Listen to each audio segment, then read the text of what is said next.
नमस्कार, आर्या न्यूज देख रहे हैं आप। मैं हूं आपके साथ विपुल पांडे। एक तरफ देश में कोरोना का प्रकोप जारी है, दूसरी तरफ देश की स्वास्थ्य व्यवस्थाएं एकदम लचर हो चुकी हैं। कहीं अस्पतालों में बिस्तर नहीं मिल रहे हैं तो कहीं ऑक्सीजन खत्म हो जा रही है, जिसके कारण निर्दोष नागरिकों को जाने जा रही हैं। नया मामला शहडोल मेडिकल कॉलेज का है, जहां ऑक्सीजन की कमी हो गई है। देर रात लिक्विड ऑक्सीजन टैंक में ऑक्सीजन की कमी के चलते अब तक 12 मरीजों की मौत हो गई है। मेडिकल कॉलेज के डीन डॉक्टर मिलिंद शिलारकर ने भी ऑक्सीजन की कमी से हुई इन 12 मौतों की पुष्टि कर दी है। डी ने बताया है कि अस्पताल में ऑक्सीजन की कमी के चलते अब सिर्फ अति गंभीर मरीजों को ही ऑक्सीजन दी जा रही है। लेकिन हैरान करने वाली बात यह है कि शहडोल के जिलाधिकारी ने इन मौतों के पीछे ऑक्सीजन की कमी को कारण मानने से इनकार कर दिया है। शहडोल के डीएम सत्येंद्र सिंह ने कहा है कि ऑक्सीजन की शॉर्टेज के कारण किसी की भी मौत नहीं हुई है।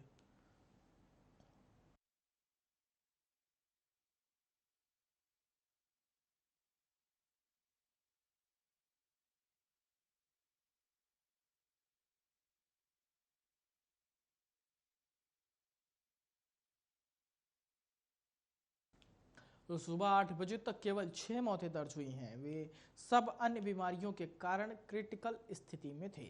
उन्होंने कहा कि हमारे पास ऑक्सीजन पर्याप्त मात्रा में उपलब्ध है। दूसरी तरफ परिजनों का कहना है कि सिलेंडर की कमी के कारण मौत हुई है। एक मृतक के परिजन ने बताया है कि उन्होंने मरीज को खाना खिलाकर सुलाया था। उसके बाद सुबह पता चला कि मौत हो गई। जब उन्होंने गार्ड से पूछा तो गार्ड ने बताया कि ऑक्सीजन की कमी के चलते मौत हुई है। लेकिन शहडोल का जिला प्रशासन लगातार ये साबित करने की कोशिश कर रहा है कि मौत ऑक्सीजन की कमी से नहीं हुई। लगातार वो सफाई पेश कर रहा है। लेकिन जिस तरीके से अब तक 12 लोगों की मौत हुई है, तो जो प्रशासन है, स्वास्थ्य विभाग, उस पर कई सवालिया निशान खड़े हो रहे हैं, क्योंकि 12 मरीजों ने अब तक दम तोड़ा है और जिन मरीजों ने दम तोड़ा है उनके परिजनों का साफ तौर पर आरोप है कि मेडिकल कॉलेज में ऑक्सीजन की कमी की वजह से उनकी मौत हुई है।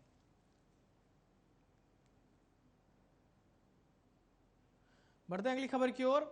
देश भर में बढ़ते कोरोना संक्रमण के बीच मध्य प्रदेश और महाराष्ट्र में ऑक्सीजन कंसंट्रेटर मशीन को लेकर ठन गई है। मध्य प्रदेश के मुख्यमंत्री शिवराज सिंह चौहान ने शनिवार को आरोप लगाया कि महाराष्ट्र सरकार मध्य प्रदेश के ऑक्सीजन कंसंट्रेटर मशीन रोकने को लेकर इसे बचाने वाली कंपनियों पर दबाव बना रही है। दरअसल शनिवार शाम को मुख्यमंत्री कोरोना समीक्षा बैठक कर रहे थे। इस दौरान स्वास्थ्य विभाग के अफसर उन्हें कोरोना काल में बेड की उपलब्धता, ऑक्सीजन आपूर्ति और रेमडेसिविर इंजेक्शन की उपलब्धता पर प्रेजेंटेशन दे रहे थे। इस दौरान मुख्यमंत्री भी अफसरों को दिशा निर्देश दे रहे थे। बैठक के दौरान जब ऑक्सीजन का मुद्दा आया तो शिवराज ने कहा कि महाराष्ट्र सरकार मध्य प्रदेश के कंस्ट्रक्टर रोकने को लेकर दबाव बना रही है। मध्य प्रदेश ने पहले कंस्ट्रक्टर के ऑर्डर दिए थे, अब उन्हें न भेजने के लिए महाराष्ट्र सरकार निर्माता कंपनियों पर दबाव बना रही है। मध्य प्रदेश से पहले महाराष्ट्र को आपूर्ति दे मुख्यमंत्री ने बताया है कि मध्य प्रदेश में 2000 ऑक्सीजन कंसंट्रेटर मशीनों की पहली खेप आ चुकी है और दूसरी खेप में 650 मशीनें आएंगी। इसके अलावा जिला स्तर पर कलेक्टरों ने करीब 1300 मशीनें खरीद ली हैं।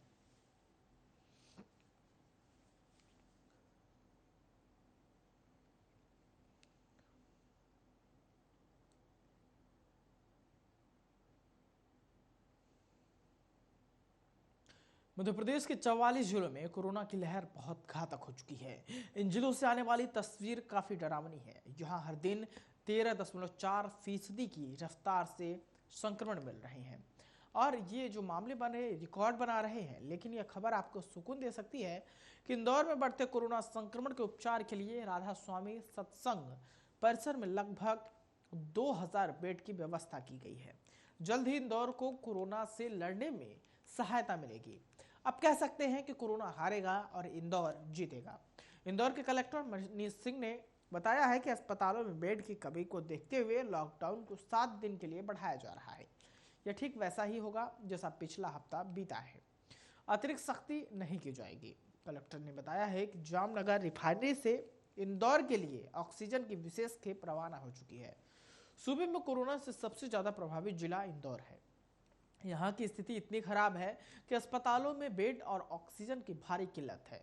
ऑक्सीजन के अभाव में मरीज वाहन में बैठकर इंतजार कर रहे हैं। इंदौर के जिलाधिकारी मनीष सिंह ने कहा है कि शहर में कोरोना मरीजों की संख्या लगातार बढ़ रही है। बीते 2 सप्ताह में नए मामलों से 79% उछाल आया है। आदेश में कहा गया है कि वर्तमान में स्थानीय अस्पतालों में 7,000 बिस्तरों की व्यवस्था के बावजूद कोविड-19 के मरीजों को बिस्तर मिलने में समस्या हो रही है। प्रशासन के आदेश के मुताबिक कोरोना कर्फ्यू के दौरान आम लोग निर्धारित अवधि में फल, सब्जी, दूध और किराना पे जाकर अपना सामान खरीद सकेंगे। स्वास्थ्य विभाग के एक अधिकारी ने बताया है कि इंदौर जिले में 24 मार्च 2020 से लेकर अब तक कुल महामारी के 87,625 मरीज मिले हैं। इनमें से 1,040 लोगों की इलाज के दौरान मौत हो चुकी है।